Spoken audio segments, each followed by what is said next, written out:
आपकी सारी दिक्कतें हैं, मोटिवेशन के कम होने की, डिप्रेशन की, ये सारी दिक्कतों का सोल्यूशन आप खुद निकाल सकते हो। कंसंट्रेशन नहीं बनता है, मन नहीं लगता है, मोटिवेशन नहीं मिलता है, इन सभी चीजों को आप सॉल्व कर सकते हो। आपके पास जब बेटा कोई मरीज आएगा या आपने अपने आसपास डॉक्टर को देखा होगा, तो आप एक बात बताओ, जब डॉक्टर के पास मरीज आता है कि मुझे कोई बीमारी हो गई है, समय पे नहीं पढ़ पाता हूँ और हमेशा मेरी पढ़ाई छूट जाती है, या मुझे डिप्रेशन की बीमारी है, या मेरे अंदर मोटिवेशन कम हो जाता है, तो डॉक्टर क्या करता है ये बताओ? डॉक्टर उस व्यक्ति को टैबलेट दे देता है या उसका जांच करता है, भाई डायग्नोस करता है, टेस्ट लिख देता है और उसके बाद उसको दवाएं दे देता है कि ये दवा खा लो, ये टैबलेट खा लो, सही हो जाओगे। अब आप बताओ, वो टैबलेट क्या उसका लॉन्ग टर्म का इलाज है, हमेशा के लिए इलाज है? नहीं। टैबलेट खाने से जो अभी समस्या आई थी वो खत्म हो जाएगी, एक हफ्ते के लिए आप स्वस्थ हो जाओगे, एक महीने के लिए स्वस्थ हो जाओगे, 6 महीने के लिए स्वस्थ हो जाओगे। डॉक्टर क्या बताता है कि आप स्वस्थ कैसे रहेंगे? जब आपकी इम्यूनिटी स्ट्रांग हो, जब आपके शरीर के अंदर की शक्ति बढ़ जाए, आपकी शारीरिक क्षमता बढ़ जाए, कीटाणुओं से लड़ने की शक्ति आपके शरीर में पैदा हो जाए। तो डॉक्टर भी दवाई पे भरोसा इतना नहीं करता जितना इम्यूनिटी पे करता है कि मैंने 10 घंटे की पढ़ाई नहीं की है, आप कुछ ऐसा बता दो कि वो पढ़ाई अब 1 घंटे में हो जाए, जो कि आप देखो कि फिजिक्स के नियम के खिलाफ बातें आप कर रहे हो कि वो 12 घंटे की पढ़ाई नहीं की, कुछ ऐसा दे दो 1 घंटे।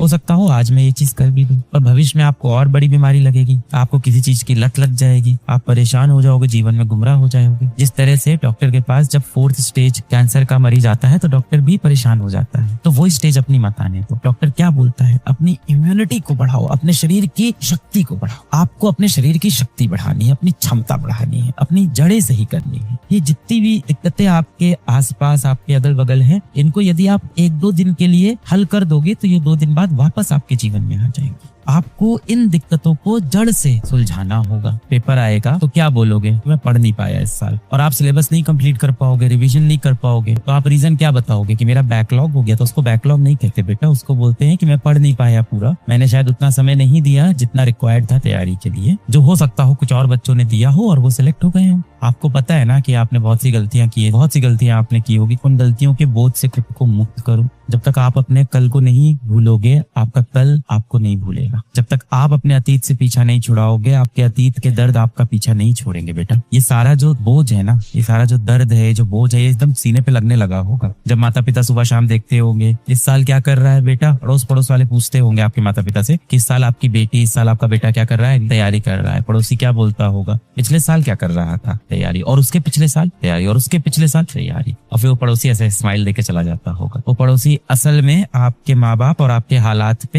हंसी उड़ाते हुए, आपका मजाक उड़ाते हुए, नीचा दिखाते हुए चला जाता होगा। This should be your best attempt. कुछ गलतियां आपकी रही होंगी, कुछ गलतियां आपकी नहीं रही होंगी। कितने बच्चे ऐसे होंगे जिनकी ऐसा हो कि 2-3 महीने तबीयत ही खराब रह गई, हेल्थ प्रॉब्लम आ गई। किसी घर में ऐसा होगा कि शादी पड़ गई, किसी के यहाँ ऐसा होगा कि मेंटल उसको प्रॉब्लम हो गई। तो बहुत सी अलग अलग दुविधाएं होंगी, पर आप अपने कल के बारे में अब परेशान मत हो। आप सुन रहे हो, जो दिन भर आप घुटते हो, दर्द होता है, आपको जो परेशानी होती है कि मेरा पिछले साल सिलेक्शन नहीं हुआ, आप अपने बीते हुए कल को लेके अब परेशान मत हो बेटा, क्योंकि आप अपने बीते हुए कल को अब बदल नहीं सकते हो। अपने आने वाले कल को आप बदल सकते हो। आने वाला कल आपके हाथ में है, आपकी मुट्ठी में है, उसको आप बदल सकते हैं। और यदि आपके आने वाले कल में सफलता है तो आपके बीते हुए कल में क्या हुआ ये कोई नहीं पूछेगा आपसे। एक बार आपने अपना लक्ष्य पा लिया, जो भी आपके जीवन का लक्ष्य है, एक बार बेटा आप सफल हो गए ना, आपसे कोई नहीं पूछेगा कि आपके बीते हुए कल में आप क्यों असफल थे। तो अपने बीते हुए कल के ऊपर मिट्टी डालो, उसमें आप कुछ नहीं कर सकते। 6 घंटे निरंतर पढ़ाई करने से किसी कॉम्पिटिटिव एग्जाम को क्लियर कर लेगा, बिल्कुल कर लोगे बेटा आप। पर वो 6 घंटे की पढ़ाई सच में 6 घंटे की पढ़ाई हो? क्या आपके अंदर इतनी एकाग्रता है? क्या आपके अंदर इतना फोकस है कि आप जब 6 घंटे पढ़ाई कर रहे हो तो आपके इस दूषित दिमाग में, इस पॉल्यूटेड